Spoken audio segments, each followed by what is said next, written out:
Good morning students. আজকে আমরা class 10-এর প্রথম অধ্যায়ের নদীর ক্ষয়কার্য ও ক্ষয়কার্যের ফলে গঠিত ভূমিরূপ সম্বন্ধে জানব। তোমরা চ্যানেলটিকে সাবস্ক্রাইব করে রেখো। প্রথমে জানবো যে নদীর ক্ষয়কার্য সম্বন্ধে। নদীর ক্ষয়কার্য, নদী যখন পার্বত্য অঞ্চলে প্রবাহিত হয়, নদীর জলধারার ফলে নদী ক্ষয় করে থাকে এবং বিভিন্ন ধরনের ভূমিরূপ গঠন করে থাকে। তো প্রথমেই জেনে নেই যে নদীর ক্ষয়কার্যের প্রক্রিয়াগুলি কি কি। নদীর ক্ষয়কার্য 4টি প্রক্রিয়ায় মূলত হয়ে থাকে, তবে বুদ্বুদ ক্ষয় রয়েছে যে যে প্রক্রিয়ায় নদী ক্ষয়কার্য করে। তবে জলপ্রবাহ ক্ষয়, অবকর্ষ ক্ষয়, ঘর্ষণ ক্ষয়, দ্রবণ ক্ষয়, এই 4টি খুব গুরুত্বপূর্ণ। তো প্রথমে আমরা দেখে নিই যে জলপ্রবাহ ক্ষয় কি। জলপ্রবাহ ক্ষয় হচ্ছে যখন নদী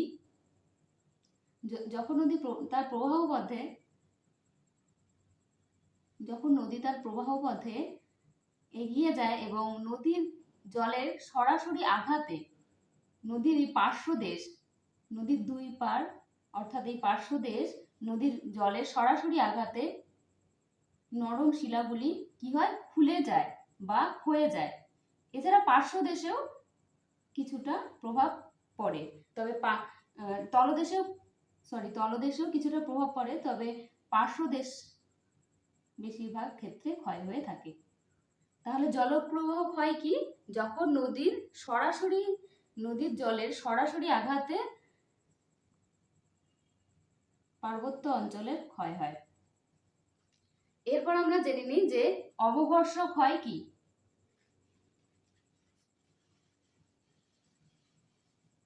অবঘর্ষ ক্ষয় হলো যখন নদীবাহিত শিলাখণ্ড, এটা যদি ধরে নিই যে পার্বত্য অঞ্চল বা নদীর তলদেশ, নদী যদি প্রবাহিত হয়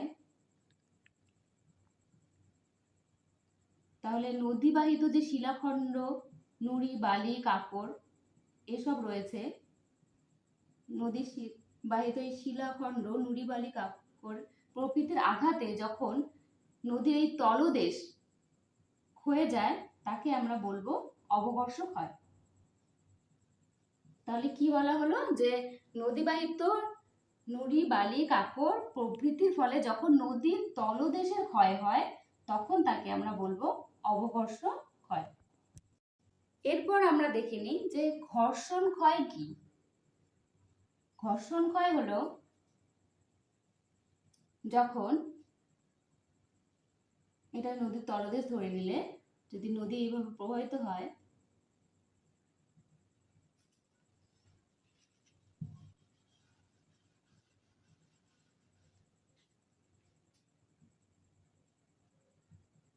নদীবাহিত যে শিলাখণ্ড, নুড়ি, বালি, কাকর থাকে সেইগুলি যখন নিজেদের মধ্যে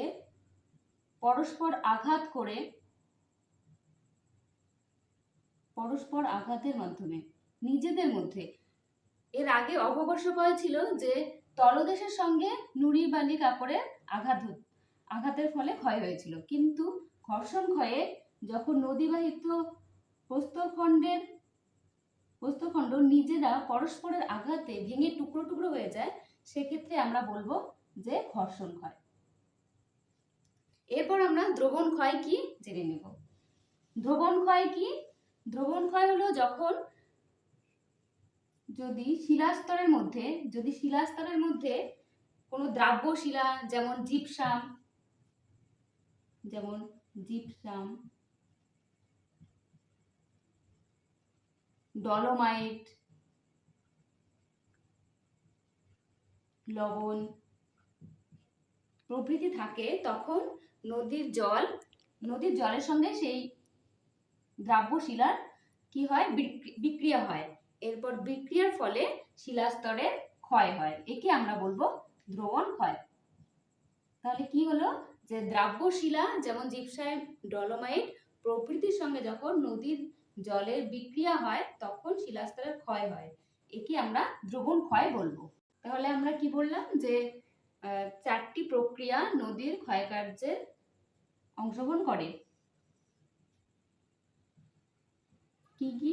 জলপ্রবাহ ক্ষয়, অবঘর্ষ ক্ষয়, ঘর্ষণ ক্ষয়, আর দ্রবণ ক্ষয়, এই 4টি ক্ষয় প্রক্রিয়া নদীর ক্ষয়কার্যে অংশগ্রহণ করে। এবার আমরা নদীর ক্ষয়কার্যের ফলে গঠিত ভূমিরূপগুলি দেখে নিই। নদীর ক্ষয়কার্যের ফলে এই গুরুত্বপূর্ণ ভূমিরূপগুলি হলো গিরিখাত, ক্যানিয়ন, জলপ্রপাত, প্রপাতকূপ, মন্তকূপ, এই কয়েকটি গুরুত্বপূর্ণ ভূমিরূপ। তাহলে প্রথমে আমরা গিরিখাত, ক্যানিয়ন দেখে নিচ্ছি। গিরিখাত কি? যখন নদীর ক্ষয়কার্যের ফলে নিম্নক্ষয় এবং পার্শ্বক্ষয়ের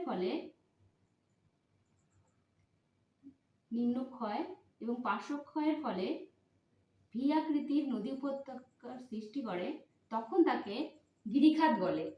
আবার যখন শুষ্ক পার্বত্য অঞ্চলে নদী শুধুমাত্র নিম্নক্ষয়ের ফলে আই আকৃতির ভূমিরূপের সৃষ্টি করে, তখন তাকে আমরা বলবো ক্যানিয়ন।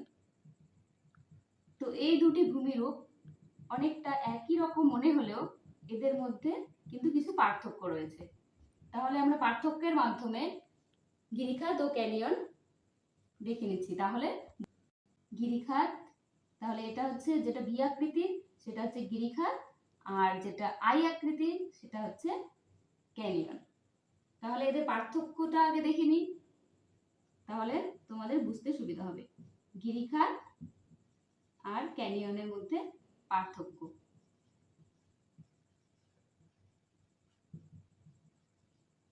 প্রথমে গিরিখাতের পার্থক্য, গিরিখাত ও ক্যানিয়নের পার্থক্যের মধ্যে একটি গুরুত্বপূর্ণ হলো গিরিখাত কিন্তু আর্দ্র পার্বত্য অঞ্চলে সৃষ্টি হয়, আর্দ্র পার্বত্য অঞ্চলে সৃষ্টি হয়, আর ক্যানিয়ন শুষ্ক পার্বত্য অঞ্চলে সৃষ্টি হয়, শুষ্ক পার্বত্য অঞ্চলের সৃষ্টি হয়। আর্দ্র পার্বত্য অঞ্চলে সৃষ্টি হওয়ার জন্যই কিন্তু এই গিরিখাতে পার্শ্বক্ষয়ের সৃষ্টি হয়, আর শুষ্ক পার্বত্য অঞ্চলে শুধুমাত্র নিম্নক্ষয় সৃষ্টি হয়। যেহেতু বৃষ্টিবহুল অঞ্চল নয়, সেহেতু বিভিন্ন জলধারার সৃষ্টি হয় না, শুধুমাত্র নদীর যে নিম্নক্ষয় তার মাধ্যমে ক্যানিয়ন সৃষ্টি হয়। আর আর্দ্র পার্বত্য অঞ্চলে মানে গিরিখাতের ক্ষেত্রে বিভিন্ন জলধারার সৃষ্টি হয় বৃষ্টিবহুল এলাকার জন্য, সেই জন্য এখানে নদীর নিম্নক্ষয় এবং পার্শ্বক্ষয় দুটোই হয়, তবে নিম্নক্ষয় বেশি হয়। তাহলে আমরা কি দেখব যে গিরিখাতে পার্শ্বক্ষয় অপেক্ষা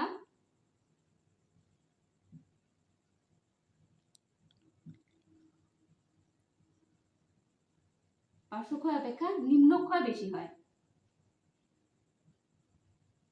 পার্শ্বক্ষয় অপেক্ষা নিম্নক্ষয় বেশি হয়।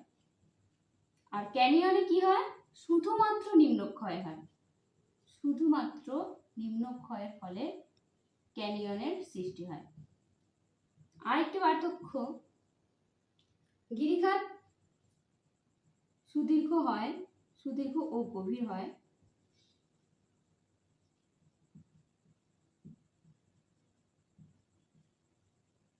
ক্যানিয়নও কিন্তু সুদীর্ঘ ও গভীর হয়, তবে তুলনামূলক গিরিখাতের থেকে বেশি সুদীর্ঘ হয়,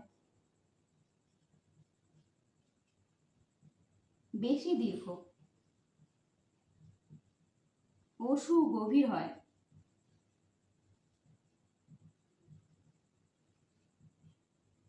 গিরিখাতও দীর্ঘ হয় আর ক্যানিয়নও দীর্ঘ হয়, তবে তুলনামূলক গিরিখাতের তুলনায় ক্যানিয়ন বেশি সুদীর্ঘ এবং সুগভীর হয়।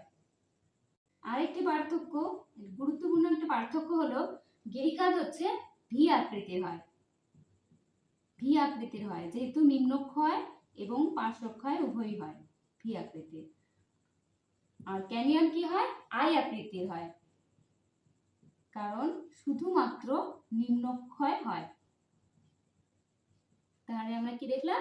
গিরিখাত ও ক্যানিয়নের পার্থক্যগুলি আমরা দেখে নিলাম। এবার আমরা জলপ্রপাত সম্বন্ধে জানব। জলপ্রপাত কি? যখন পার্বত্য অঞ্চলে কঠিন শিলা এবং নরম শিলা পরপর অবস্থান করে, আর নদী কঠিন শিলাকে কম ক্ষয় করে আর নরম শিলাকে বেশি ক্ষয় করে। এর ফলে কি হয়? কঠিন শিলার উপর থেকে নরম শিলার দিকে যেখানে বেশি ক্ষয় করে সেখানে নদী সজোরে নিচের দিকে প্রবাহিত হয়। যখন নদী সজোরে নিচের দিকে প্রবাহিত হয় তখন তাকে জলপ্রপাত বলে এবং জল কিন্তু চারিদিকে ছড়িয়ে পড়ে।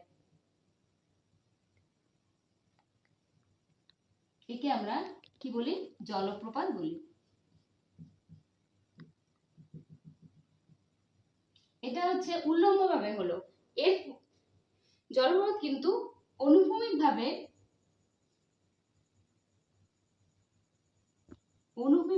যদি কোনো কঠিন শিলাস্তর এবং নরম শিলাস্তর থাকে সেখানে কিন্তু কঠিন শিলাকে কম ক্ষয় করে এবং নরম শিলাকে বেশি ক্ষয় করার ফলে কঠিন শিলার উপর থেকে নিচের দিকে সজোরে প্রবাহিত হয়।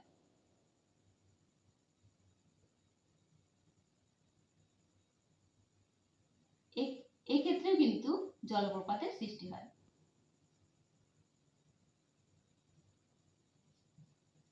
এটা কঠিন শিলা আর এটা নরম শিলা।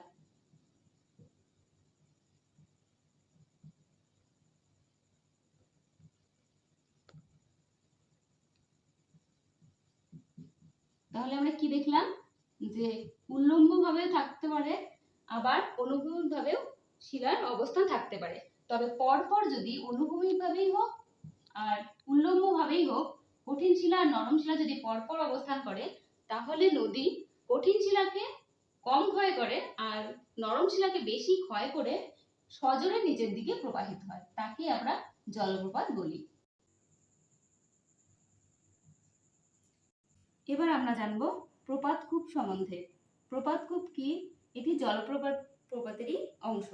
জলপ্রপাত কখন হচ্ছে? যখন পার্বত্য অঞ্চলে কঠিন শিলা নরম শিলার অবস্থান থাকছে পরপর, তখন নদী কঠিন শিলাকে কম ক্ষয় করে নরম শিলাকে বেশি ক্ষয় করে। এর ফলে কঠিন শিলার উপর থেকে নদী নরম শিলার দিকে যেখানে বেশি ক্ষয় করেছে সেখানে সজোরে নিচের দিকে প্রবাহিত হচ্ছে। এটাই তো জলপ্রপাত। তো এই জলপ্রপাতের ফলে নদী যখন নিচের দিকে সজোরে প্রবাহিত হয় তখন একটি বড় ধরনের গর্তের সৃষ্টি করে। সেই গর্তটা অনেকটা হাড়ির মতো, যেমন হাড়ির মতো বড় হাড়ির মতো গর্তের সৃষ্টি করে। একে আমরা বলবো প্রপাতকূপ। তাহলে প্রপাতকূপ কি? প্রপাতকূপ হচ্ছে যখন জলপ্রপাত কঠিন শিলা থেকে নরম শিলার দিকে নিচে যখন নরম শিলাকে বেশি ক্ষয় করে নিচের দিকে সজোরে প্রবাহিত হয় এবং বড় ধরনের গর্তের সৃষ্টি করে, তাকে আমরা বলি প্রপাতকূপ। এরপর আমরা জেনে নেব যে মন্থকূপ কি।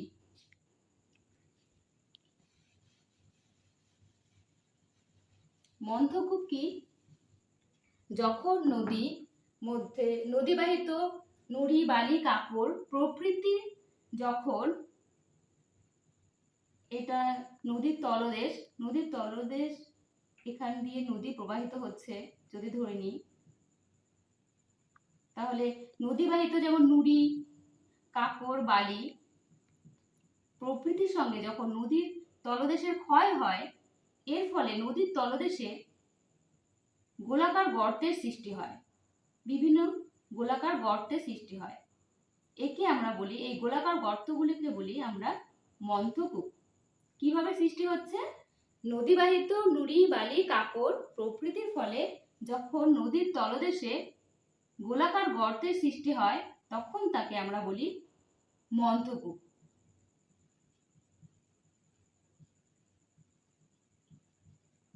তাহলে আজকে আমরা কি দেখলাম? ভূমিরূপ, গিরিখাত, ক্যানিয়ন, জলপ্রপাত, প্রপাতকূপ আর মন্থকূপ। এই গুরুত্বপূর্ণ ভূমিরূপগুলি নদীর ক্ষয়কার্যের ফলে গড়ে ওঠে। আজকে ক্লাস এতটুকুই। তোমাদের যদি কারো অসুবিধা থাকে তাহলে তোমরা কমেন্ট সেকশনে জানিয়ে দিও, আমি চেষ্টা করব বোঝানোর।